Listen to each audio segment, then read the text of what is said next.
आप भी भाजपा को वोट दिए? बिल्कुल दिए थे, इसलिए दिए थे। यादव होकर भाजपा को वोट दिए? बिल्कुल दिए थे। हम लोग खुद बीजेपी का प्रचार किए थे। आप बीजेपी का प्रचार? जी, हम बीजेपी का प्रचार किए थे। केशव प्रसाद मौर्य का चेहरा देख करके मौर्य आएंगे तो अपने समाज का विकास करेंगे। आप लोग सोच लिए थे कि मौर्य जी मुख्यमंत्री बनेंगे? जी, हम लोग सोच लिए थे कि मौर्य जी मुख्यमंत्री बने थे। लग ही रहा था वैसे। और लग भी रहा था, और ये जो भाजपा वाले कह भी रहे थे कि वही बनेंगे, लेकिन इनके कथनी और करनी में फर्क होता। बना दिए जोगी जी को। हाँ, बना दिए जोगी जी को। ये देखिए ये सोचे थे कि हमारा जात का आदमी मुख्यमंत्री बनेगा, अब बटन दबा दिए कमल का, अब बन गए योगी जी मुख्यमंत्री। गलती किए थे बीजेपी को वोट देके? गलती किए, लेकिन उसका प्रायश्चित भी करेंगे। ब्राह्मणों से डरते हैं ये लोग। कौन डरता ब्राह्मण से? अखिलेश यादव डरते हैं। अखिलेश यादव ब्राह्मण से डरते हैं, श्रवणों से डरते हैं। हाँ, भोजनों की आवाज नहीं उठाते हैं। ये यादव जी होकर आप बोल रहे हैं? हाँ, विजय यादव होके बोल रहे हैं गाजीपुर से। नहीं, क्यों नहीं आके हमारे बीच में हमारी लड़ाई सड़क पे लड़ते हैं। हम हर विपक्ष के ओबीसी एससी नेताओं को कहना चाहते हैं कि अगर आप ओबीसी एससी हैं तो अपने समाज के लिए आइए आगे। क्यों नहीं आते हैं? बहन जी का तो नाम ही नहीं लीजिए, वो बीजेपी की बी पार्टी हैं। आज तक उन्होंने हमारे मैटर में एक ट्वीट तक नहीं किया। दाढ़ी आपकी पक उग गई है, ये मौका गया तो नौकरियों नहीं होगी? नौकरियों भी नहीं होगी। शादी वादी हुई आपकी? अभी नहीं। क्या नाम हुआ आपका? विजय यादव। विजय यादव जी, अगर दाढ़ी वाड़ी पक गई है और शादी वादी नहीं होगी, नौकरी नहीं होगी, तो एकदम में नहीं होगी। स्थिति ही है बात कि लड़की वाला देखता है कि सरकारी नौकरी है कि ना। आप बीएड कर लिए हैं, टीईटी वगैरह भी पास हो गए होंगे, अब बहाली होवे नहीं किया, गड़बड़ा जाएगा मामला। अगर वास्तव में बहुजनों की लड़ाई अगर कोई लड़ रहा है तो आज की डेट में चंद्रशेखर जी लड़ रहे हैं। भीम आर्मी वाले, भीम आर्मी चीफ चंद्रशेखर जी लड़ रहे हैं। उन्होंने ये दिखाया है कि उत्तर प्रदेश में अगर वास्तव में कोई लड़ रहा है तो चंद्रशेखर जी लड़ रहे हैं, और अगर आरक्षण कोई बचाने की लड़ाई लड़ रहा है तो चंद्रशेखर जी लड़ रहे हैं। बहन जी ने तो अपने आप को बिल्कुल ऐसा लग रहा है कि जैसे पार्टी हस्तांतरित कर दी हो सतीश चंद्र मिश्रा को। तो जो सतीश चंद्र मिश्रा जी बोल रहे हैं वही बसपा में हो रहा है। बहन जी को तो हम लोगों को देखे हुए कई साल हो गए। आपके चैनल पे बोल रहा हूँ, वो चोर है। कौन चोर है? सतीश द्विवेदी चोर हैं। हमें हमारे मस्तिष्क में भर दिए हैं कि पिछड़े दलित कमजोर होते हैं, लेकिन पिछड़ा दलित कमजोर नहीं है। ये बाबा को समझना होगा, उस चोर शिक्षा मंत्री को समझना होगा। वो चोर शिक्षा मंत्री अपने होश में रहे और ये पिछड़े दलितों का जो अधिकार है वो दे। बाबा कौन? बाबा योगी बाबा कहते हैं अपने आप को बाबा है, क्यों सत्ता का सुख भोग रहे हैं? महाराज जी जाए अपने मठ में बाबागिरी करें। लखनऊ में है उत्तर प्रदेश में, और ये है इको गार्डन, और यहाँ पर देखिए 69000 माने 69,000 शिक्षक भर्ती आरक्षण महा-घोटाला, माने 69,000 शिक्षक भर्ती में आरक्षण का घोटाला हुआ। आयोग ने भी कह दिया, पिछड़ा वर्ग आयोग। और चंद्रशेखर आजाद रावण इन्हीं लोग के साथ आके बैठे थे, सोए थे रात में यहीं पर न जी। और कई दिन हो गया, अभी कैवा दिन है? 109वां दिन है। ये लोग लखनऊ में ऐसे ही बैठे हुए हैं। क्या उम्मीद करते हैं योगी जी से? अब आरक्षण मिलेगा, बचेगा कि खत्म हो गया? देखिए, योगी जी से नाम बताइए पहले। अमरेंद्र पटेल मेरा नाम है। योगी जी से तो उम्मीद नहीं है, लेकिन अपने पिछड़े दलित भाइयों से मुझे उम्मीद है। पिछड़े दलित अगर जागेंगे तो एक योगी नहीं 1000 योगी आएंगे, हम अपना हक अधिकार छीन के लेंगे। हम यहाँ पीछे योगी जी को जगाने नहीं आए, हम अपने पिछड़े दलित भाइयों को जगाने आए हैं, जो आज जिनके साथ आरक्षण पे कुठा रखा। तो ये कोई ये भर्ती नहीं है, हजारों भर्तियां जहां जब भी छोटी छोटी भर्ती निकालते हैं उसमें भी ये स्लो पॉइजन का नाम समझते हैं कि धीरे धीरे करके आरक्षण को ये खत्म कर देंगे। लेकिन बाकायदा बताएंगे कि ओबीसी को 27%, एससी को 21%, एसटी को 2.5%। इतना मंत्री बना दिए केंद्र में पिछड़ी जाति का। उत्तर प्रदेश सरकार में आप लोग कहते हैं आरक्षण। वो मंत्री वोट वो ले लेंगे पिछड़ी जाति। वो पूरा बैनर, पूरा पोस्टर, पूरा दिल्ली पटवा दिए हैं। लेकिन ये ना कि पिछड़े दलित, ये पिछड़े दलित नहीं है क्या हम लोग पिछड़े दलित नहीं है क्या? हमारे जब अधिकार, आप लोग जात की बात करते, फिर आप लोग आरक्षण की बात करिएगा तो लोग कहेगा जात की जातिवादी हैं आप लोग। भैया, जात कौन बनाया? जात हमने तो नहीं बनाया, इन्हीं ने हमको जात जात में बांटा। आज क्यों डर रहे हैं जाति जनगणना से? क्यों पिछड़े दलितों के हक अधिकार से डर रहे हैं? 69,000 शिक्षक भर्ती में 69,000 में 20,000 भर्ती जो पिछड़े दलितों की सीट थी वो अपने सवर्ण भाइयों को दे दिए। क्यों दे दिए? क्योंकि उनके लोग थे। और मुझे अच्छा लगता है कि हमारे पिछड़े दलितों के साथ होना चाहिए। जब आप सोएंगे, उनकी चाटुकारिता करेंगे, उनके लिए डिप्टी सीएम बन के अपने भाइयों के ऊपर लाठी चलवाएंगे, उनके लिए मंत्री बन के उनको गाली दिलवाएंगे जात सूचक, तो होना चाहिए। उनका शिक्षा मंत्री है सतीश द्विवेदी, वो खुलेआम 20,000 सीटों का गमन किया। आज तक कोई क्यों नहीं बोल पा रहा है? 59,000 शिक्षक की टोटल भर्ती थी। हाँ, उसमें आरक्षण 69,000 टोटल भर्ती थी शिक्षकों की। 69,000 में आरक्षण का कितना घोटाला हुआ, कई सीट चल गया आपका? बता रहे हैं 18,598 सीटें। यानी 18,500 कुछ सीटें SC ST OBC की। जी जी जी वो सीधे चल गया सवर्णों को। सीधे सवर्णों को। ये एक ऐसा सिस्टम बना रहे हैं कि हम आरक्षण तो दिखाएंगे कागजों में, लेकिन एक्चुअल में आपको देंगे नहीं। ये इनका पॉलिसी है। लेकिन हम पीछे दल तो नहीं, 109 दिन से यहाँ बैठे हैं। पिछड़ा वर्ग का आयोग का हम देखे थे अखबार वाला कतरा, राष्ट्रीय पिछड़ा वर्ग आयोग की रिपोर्ट है, अभी तो यहाँ पे है नहीं, खूब वायरल हुआ है। पूरा। और राष्ट्रीय पिछड़ा वर्ग आयोग बताइए प्रधानमंत्री मोदी जी ने बनाया, और मोदी जी चिल्ला चिल्ला बताते हैं कि पिछड़ों के लिए राष्ट्रीय पिछड़ा वर्ग आयोग, दलितों के लिए राष्ट्रीय दलित आयोग। लेकिन क्यों? सिर्फ और सिर्फ सरकार को क्लीन चिट देने के लिए, सरकार को ये बताने के लिए नहीं जो सब गलत हुआ है वो आयोग वाले जो उनके 4 चुपड़े बैठे हैं वो सब कुछ बता देंगे सही हुआ है। लेकिन इत्तेफाक मानिए कि वहां भी अपने लोग बैठे हैं, उन्होंने बताया कि आप 20,000 क्यों नहीं मान रहे हैं? जब मोदी ने बनाया, मोदी प्रधानमंत्री हैं और यहाँ के जाके नेता उनसे बताते हैं, योगी जी को बताया जाता है, योगी जी कहते हैं कि हम उत्तर प्रदेश में पिछड़े दलितों को न्याय नहीं देंगे, यानी इनके साथ अन्याय करेंगे, आरक्षण छीन ले, क्या करेंगे भाई? सारे मंत्री इनके हैं। हाँ, ये अपना पिछड़े दलितों को मंत्री सब हैं, दलित भी मंत्री हैं, पिछड़ा भी मंत्री हैं, सब मंत्री, महिला भी हैं। आप लोग को न्याय नहीं मिलता और यही दलित पिछड़ा नेता कहने पे आप लोग वोट देते हैं कमल छाप को, सरकार बनती है, आरक्षण खत्म होता है, आप लोग ऐसे बैठते हैं। क्या जी, आपका क्या नाम हुआ? मेरा नाम पवन कुमार मौर्य है। और मैं आपको बता देना चाहता हूं कि जो पिछला विधानसभा चुनाव हुआ, लोकसभा चुनाव हुआ, उसमें हम लोग खुद बीजेपी का प्रचार किए थे। आप बीजेपी का प्रचार? जी, हम बीजेपी का प्रचार किए थे। केशव प्रसाद मौर्य का चेहरा देख करके मौर्य आएंगे तो अपने समाज का विकास करेंगे। आप लोग सोच लिए थे कि मौर्य जी मुख्यमंत्री बनेंगे? जी, हम लोग सोच लिए थे कि मौर्य जी मुख्यमंत्री बने थे। लगियो रहा था वैसे। और लग भी रहा था, और ये जो भाजपा वाले कह भी रहे थे कि वही बनेंगे, लेकिन इनके कथनी और करनी में फर्क होता। बना दिए जोगी जी को। हाँ, बना दिए जोगी जी को। देखिए ये सोचे थे कि हमारा जात का आदमी मुख्यमंत्री बनेगा, अब बटन दबा दिए कमल का, अब बन गए योगी जी मुख्यमंत्री। अब क्या हुआ देखिए, तख्ती लेकर बैठे हुए हैं। इसमें क्या लिखा हुआ बताइए? इसमें लिखा है कि राष्ट्रीय पिछड़ा वर्ग आयोग की रिपोर्ट है, उसे लागू किया जाए। चाहे किया जाए, क्यों नहीं? हम OBC वर्ग के लिए बनाया गया है, इन्हीं मोदी ने बनाया है, राष्ट्रपति के संस्कृति पर बनी है, इन्हीं लोगों का राज्य है, तो ये लागू करने से क्यों डरते हैं? सब मास्टर बहाली के लिए लड़ाई लड़ रहे हैं, 109वां दिन है और लखनऊ में बैठे हुए हैं। चंद्रशेखर आजाद रावण आए, इन लोग साथ के बैठे सोए भी रात में, लेकिन कोई सुनने वाला नहीं है। सुनने वाले अखिलेश यादव आप लोग के लिए लड़ रहे हैं विपक्ष में? नहीं, विपक्ष में लड़ रहे, यही तो रोना है कि विपक्ष भी हम लोगों के साथ, दलित पिछड़ों के साथ आने में कसराता है कि हम जाएंगे तो ये क्या कहेंगे, वो क्या कहेंगे। इसीलिए दलित पिछड़ा ब्राह्मणों से डरते हैं ये लोग। कौन डरता ब्राह्मण से? अखिलेश यादव डरते हैं। नहीं, क्यों नहीं आके हमारे बीच में हमारी लड़ाई सड़क पे लड़ते हैं? हम हर विपक्ष के OBC SC नेताओं को कहना चाहते हैं कि अगर आप OBC SC हैं तो अपने समाज के लिए आइए आगे। क्यों नहीं आते हैं? क्योंकि उनको डर है, सत्ता का डर है कि कल हम इनके खिलाफ, इनके साथ लड़ेंगे तो 10 लोगों साथ आएंगे तो 2 लोग भाग जाएंगे। अखिलेश यादव ब्राह्मण से डर जाएंगे? डर जाते नहीं, डरते हैं, सभी लोग डरते हैं। बहन जी? अपने बहन जी का तो नाम ही नहीं लीजिए, वो बीजेपी की बी पार्टी हैं। आज तक उन्होंने हमारे मैटर में एक ट्वीट तक नहीं किया, तो हम भी कैसे कहें कि बहन जी OBC SC के? बहन जी तो कहती है चंद्रशेखर आजाद रावण या भीम आर्मी जो है वो बीजेपी की बी टीम है। जी, वो तो कहने को कहेंगी, अगर वो बी टीम नहीं होती तो एक ट्वीट तक नहीं होती, एक उनके सांसद नेता या एक कोई भी सभासद तक नहीं हम लोग से मिलने आया। मतलब आरक्षण की लड़ाई मान्यवर कांशीराम लड़ते थे जी, उनकी पार्टी BSP, आरक्षण का घोटाला हो गया, पिछड़ा वर्ग आयोग ने कह दिया, लेकिन बहन जी उस पर चुप हैं। हाँ, चुप, अभी तक चुप है। अभी तक एक शब्द नहीं उन्होंने अभी नहीं बोला है कि 69,000 सीट में OBC SC वर्ग का हनन हुआ है। एक चीज़ बताइए मौर्य जी, आप तो सोचे थे कि हमारे जात का आदमी मुख्यमंत्री बनेगा, कमल छाप को वोट दे दो, सबका साथ सबका विकास। गलती किए थे बीजेपी को वोट देके? हाँ, बहुत बड़ी गलती किए थे। उस समय तो लग रहा था कि ये OBC, देखिए हम लोग बीजेपी को नहीं देख रहे थे, हम लोग देख रहे थे कि OBC SC का होगा तो इस उत्तर प्रदेश या पूरे भारतवर्ष में। बढ़िया ना, गलती किए थे। हाँ, गलती किए, लेकिन उसका प्रायश्चित भी करेंगे। कैसे करिएगा? 22 में करेंगे। जिस कुर्सी पे हम इनको बैठाए हैं उसी कुर्सी का पैर खींच के फेंकेंगे तो ये जाके गोरखपुर में सीधे घंटा बजाएंगे योगी जी, उसके पहले नहीं रुकेंगे।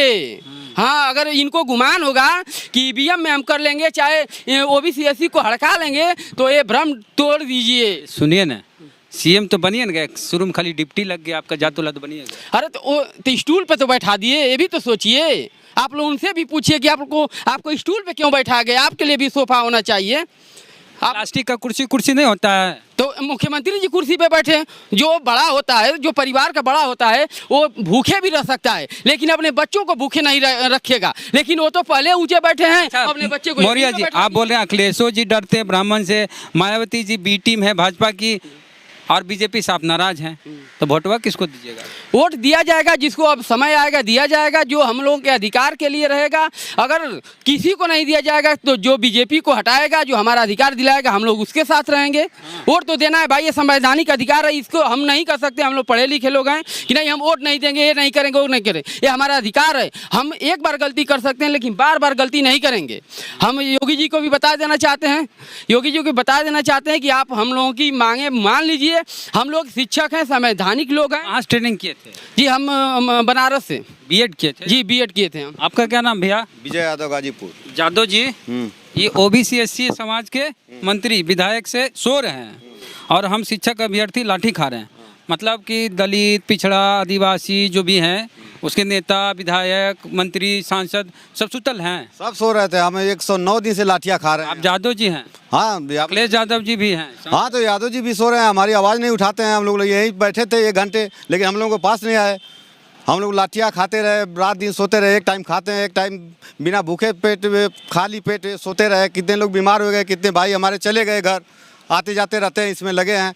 लेकिन हमारे अखिलेश भाई यहीं 2 घंटे बैठे थे, लेकिन हमारे पास नहीं गए। पहले बैठे थे, अरे गिरफ्तार होके आए थे किसान। अच्छा। हाँ, लेकिन आप लोग से भेंट नहीं की? भेंट नहीं किए, हम लोग जाके उनसे मुलाकात। यहाँ अखिलेश यादव के बारे में बोल रहे हैं लोग कि ब्राह्मण से डरते हैं, बहन जी के बारे में बोल रहे हैं कि बीजेपी की बी टीम। तब बहुजन की कौन पार्टी है, कि कौन है बहुजन के साथ? बहुजन के साथ नहीं, अखिलेश यादव ब्राह्मण से डरते हैं, श्रवणों से डरते हैं।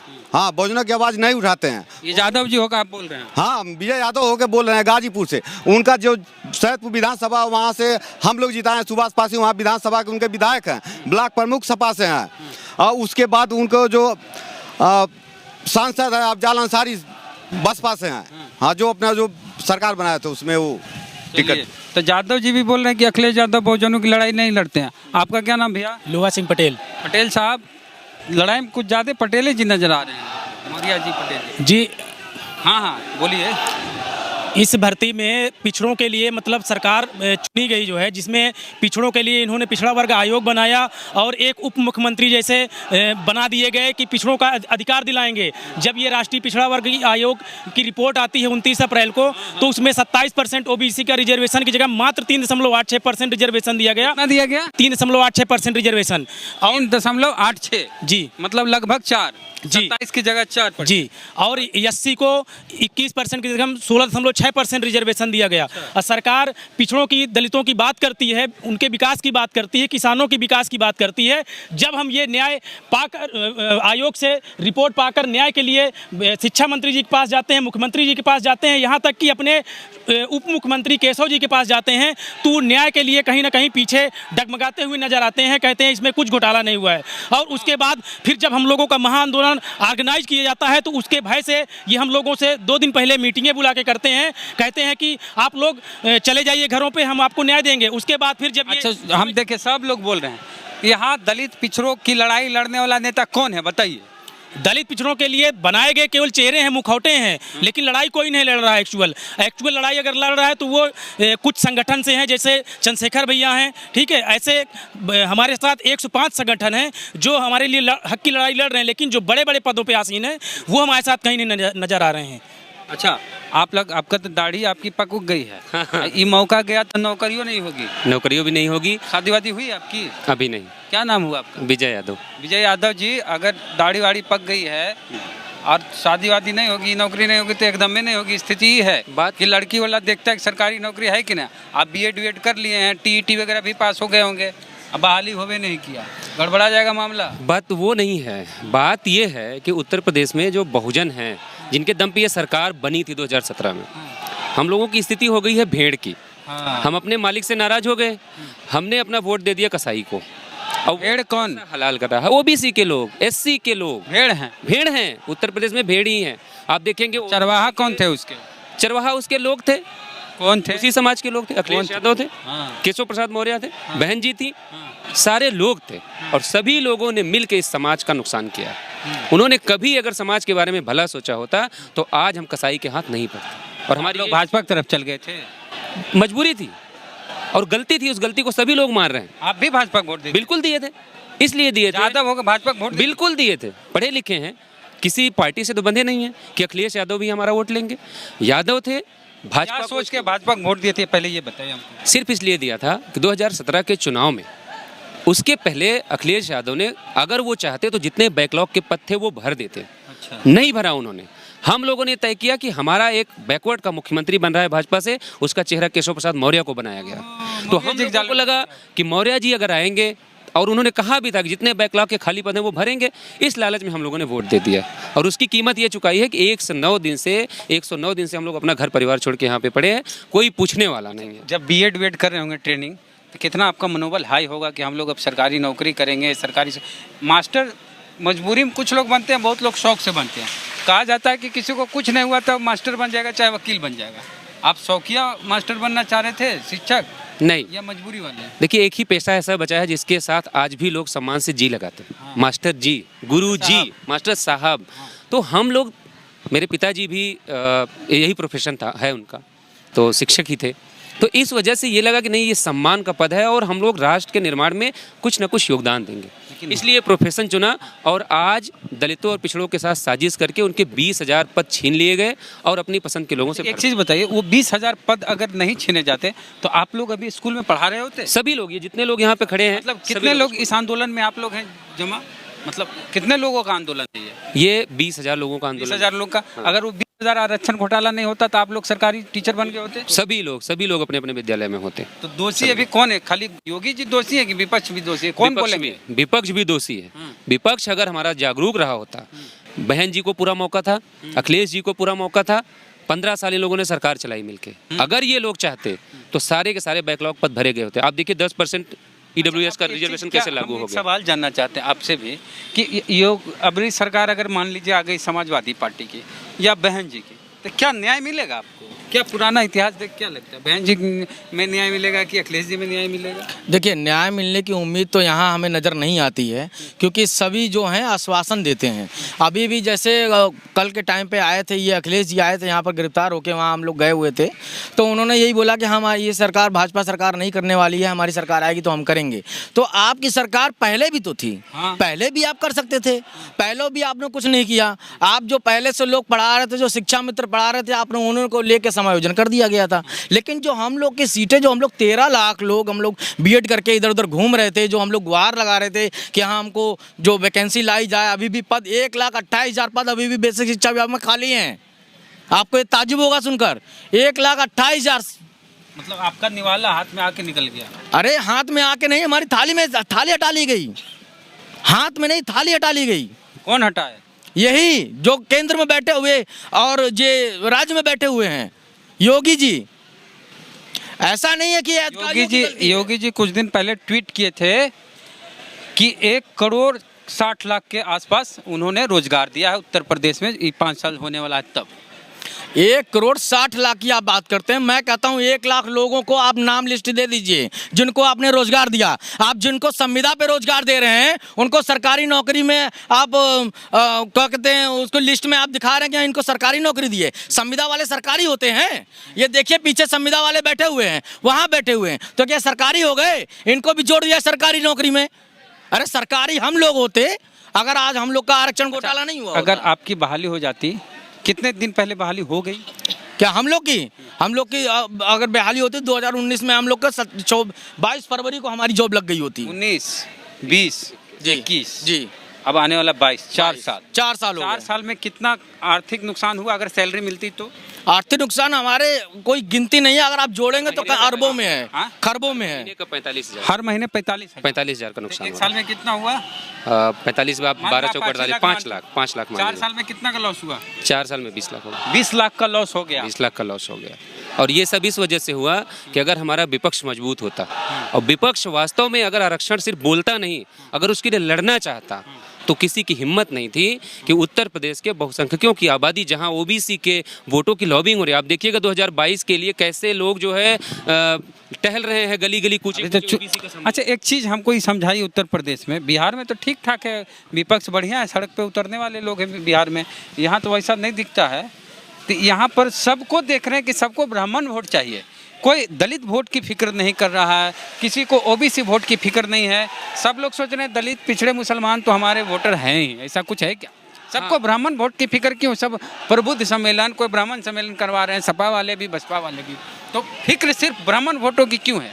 ब्राह्मण वोट देते हैं, एक बार ऐसे टिपते हैं तो 10 बार वोट पड़ता है, और दलित पिछड़ा दबाते हैं तो एक ही वोट पड़ता है, ऐसा है क्या? नहीं, ऐसा है। ब्राह्मण यहाँ उत्तर प्रदेश में वो सक्रिय है और संगठित है। ओबीसी हजारों जातियों में बटा हुआ है।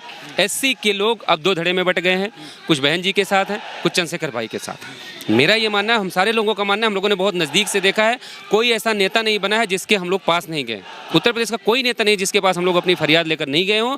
लेकिन अगर वास्तव में बहुजनों की लड़ाई अगर कोई लड़ रहा है तो आज की डेट में चंद्रशेखर जी लड़ रहे हैं। भीम आर्मी चीफ चंद्रशेखर जी लड़ रहे हैं। उन्होंने ये दिखाया है कि उत्तर प्रदेश में अगर वास्तव में कोई लड़ रहा है तो चंद्रशेखर जी लड़ रहे हैं, और अगर आरक्षण कोई बचाने की लड़ाई लड़ रहा है तो चंद्रशेखर जी लड़ रहे हैं। बहन जी ने तो अपने आप को बिल्कुल ऐसा लग रहा है कि जैसे पार्टी हस्तांतरित कर दी हो सतीश चंद्र मिश्रा को। तो जो सतीश चंद्र मिश्रा जी बोल रहे हैं वही बसपा में हो रहा है। बहन जी को तो हम लोगों को देखे हुए कई साल हो गए, हम लोग तो खुद सोच रहे हैं कि शायद एक बार देख लें उनको तो हम लोग धन्य हो जाएं। बहुत साल हम लोगों ने जब इसके पहले पिछले चुनाव में हम लोग जब बहुजन समाज पार्टी के सपोर्ट, अखिलेश जी भी नहीं आपके साथ हैं। अखिलेश जी साथ होने का कह देना और खड़े होना 2 अलग बात है। आज वो ब्राह्मण वोटों के चक्कर में वो नहीं खड़े हो रहे हैं साथ में, उनको डर है कि अगर हम इनके साथ ये डर सिर्फ ब्राह्मण वोट के लिए, दलित पिछड़ा का वोट चल जाए कोई दिक्कत वो इसी कहीं ऐसा तो नहीं है। बीजेपी ये सोचती हो कि सवर्ण वोट हमारे साथ है ही, दलित पिछड़ों के वोट के लिए पिछड़े मंत्री बनाया जाए, दलित समाज से मंत्री बनाया जाए, इस चक्कर में दलित पिछड़ा वोट मिल भी जाता है बीजेपी को, सरकार बन भी जाती है बीजेपी की हर जगह। हाँ, इसी जुगाड़ में है ये कि इस बार भी ऐसा हो, लेकिन इस बार ऐसा नहीं होगा। हमारे जैसे तमाम संगठन के लोग यहाँ पे प्रदर्शन कर रहे हैं, सबकी आंखें खुल रही हैं और सबको समझ में आ रहा है कि उनका हक लूट कौन रहा है। विपक्ष नहीं जागेगा तो जनता जागेगी। जनता जाग रही है और उत्तर प्रदेश के कोने कोने से आवाज़ें उठना शुरू हो गई हैं।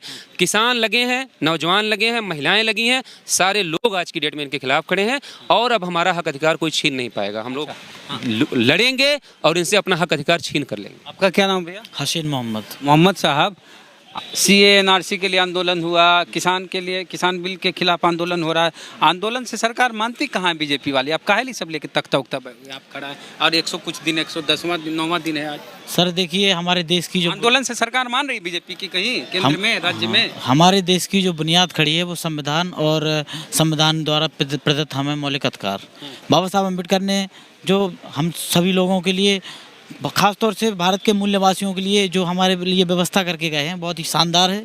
और मैं आपको बता दूं, उन्होंने अगर हम लोगों को सिर्फ एक बहुत अच्छा आंदोलन करने का इतना अच्छा तरीका बताया है ताकि हम लोग बहुजन लोग हैं, ज़्यादा संख्या में होते हैं और कहीं भी कोई हमारे हक और अधिकार की डाका डालता है तो वहाँ पर हम लोग इकट्ठे होके, भीड़ इकट्ठा होके धरना प्रदर्शन शांतिपूर्ण तरीके से कर सकते हैं और लोगों को झुका सकते हैं शांतिपूर्ण तरीके से, अहिंसावादी तरीके से। लेकिन इस सरकार में तो चूँकि ये हिटलरशाही और अंग्रेज़ों की दलाली करने वाले और RSS की, और मैं आपको बता दूं गोवलकर UAPA लग जाएगा, डर नहीं लगता योगी? मुझे डर नहीं है क्योंकि मैं क्रांतिकारी हूँ, भगत सिंह की आवाज़ हूँ और हम भगत सिंह, चंद्रशेखर आज़ाद और महाराज ज्योतिबा फुले जी, बाबा साहब अम्बेडकर, ये हमारे आदर्श हैं। और अशफाक उल्लाह खान, ऐसे ऐसे क्रांतिकारी जिन लोगों से हमें ऊर्जा मिलती है, हम उन्हीं के परिपाटी पे चलने वाले लोग हैं। हमें किसी सरकार या किसी भी सत्ता का कोई डर नहीं है। हाँ, तो मामला इतना फंसा हुआ लंबा, कुछ लगता है कि होगा? अब तो चुनाव की तारीख की घोषणा हो जाएगी, फिर तो कुछ कर ही नहीं पाएंगे। देखिए, चुनाव की तारीख की घोषणा हो जाएगी, उससे पहले ही हम अपना अधिकार छीन करेंगे, चाहे हमें कुछ भी करना पड़े उसके लिए।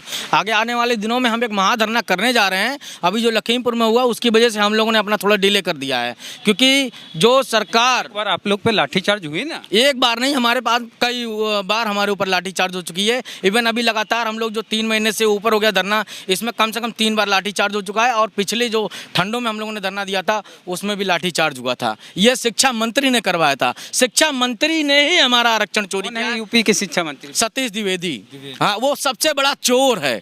आपके चैनल पे बोल रहा हूँ, वो चोर है। कौन चोर है? सतीश द्विवेदी चोर हैं।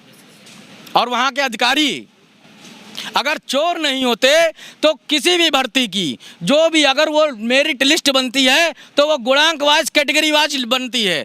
आज तक क्यों नहीं इन्होंने गुणांक wise category wise merit list show करी है? ना तो पिछड़ा वर्ग आयोग में लगाई है, ना तो कोर्ट में दे रहे हैं। ये हर जगह भाग रहे हैं। आखिर इनकी दाढ़ी में अगर तिनका नहीं है, चोर की दाढ़ी में तिनका नहीं है, तो क्यों छुपा रहे हैं? हमारे सामने रख दीजिए।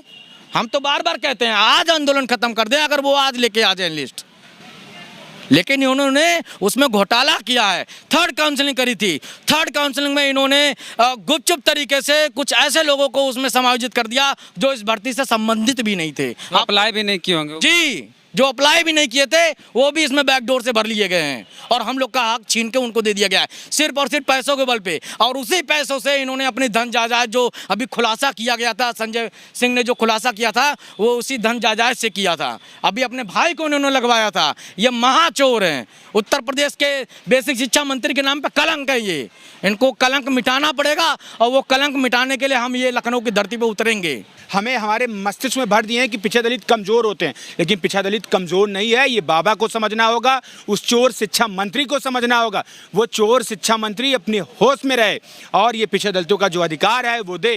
बाबा कौन? बाबा योगी बाबा कहते हैं अपने आप को बाबा है, क्यों सत्ता का सुख भोग रहे हैं? महाराज जी जाए अपने मठ में बाबागिरी करें। जब आपको सिस्टम नहीं चलाना आ रहा है, जब हम लोग चिल्ला रहे हैं कि शिक्षा मंत्री आरक्षण की चोरी किया है, तो क्यों नहीं मान रहे हैं आप? कह रहे हैं कि ब्राह्मण यहाँ उत्तर प्रदेश में नाराज है, जैसा कि आप कह रहे थे कि सभी लोग ब्राह्मण वोट, क्योंकि पिछड़े दलितों की वोट को ना बहन जी कहती है ब्राह्मण को प्रताड़ित किया जाता है, शोषित हो गए हैं। भैया बहन जी जिस वोट से एक जो मतलब SC ST OBC होता है, वो बहन जी को नीला निशान देख के और हाथी का निशान देख के वोट देता है। लेकिन यही ब्राह्मण सिर्फ अपनी सत्ता चमकाने के लिए, अपने ऐशो आराम के लिए बहन जी के साथ हैं। और बहन जी एक्चुअल में अब हो गई हैं, उनका उम्र हो चुका है। वो सतीश मिश्रा जी को पूरी पार्टी सौंप चुकी हैं।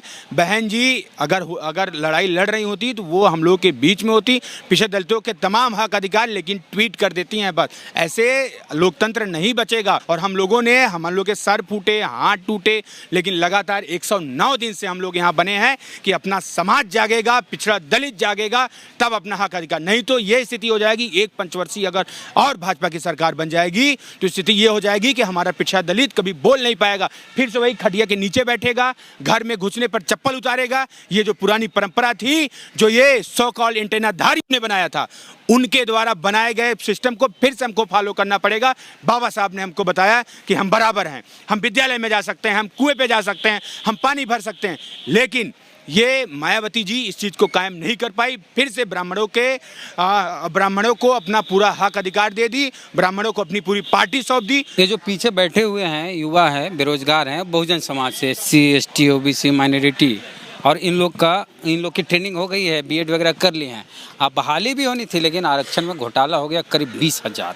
तो 20,000 लोगों में से ये लोग हैं। अगर घोटाला नहीं होता तो ये लोग सरकारी स्कूल में भी टीचर होते। योगी सरकार में आरक्षण का महा घोटाला हुआ, 69,000 शिक्षकों वाला। तो आप क्या सोचते हैं इस पर? प्रतिक्रिया अपने कमेंट बॉक्स में जरूर दें। चैनल को सब्सक्राइब नहीं किया तो कर लीजिए, घंटी बजा दीजिए। और फेसबुक पे वीडियो देख रहे पसंद आया तो शेयर कीजिए, पेज को लाइक फॉलो नहीं किया तो कर लीजिए। जय भीम, जय भारत।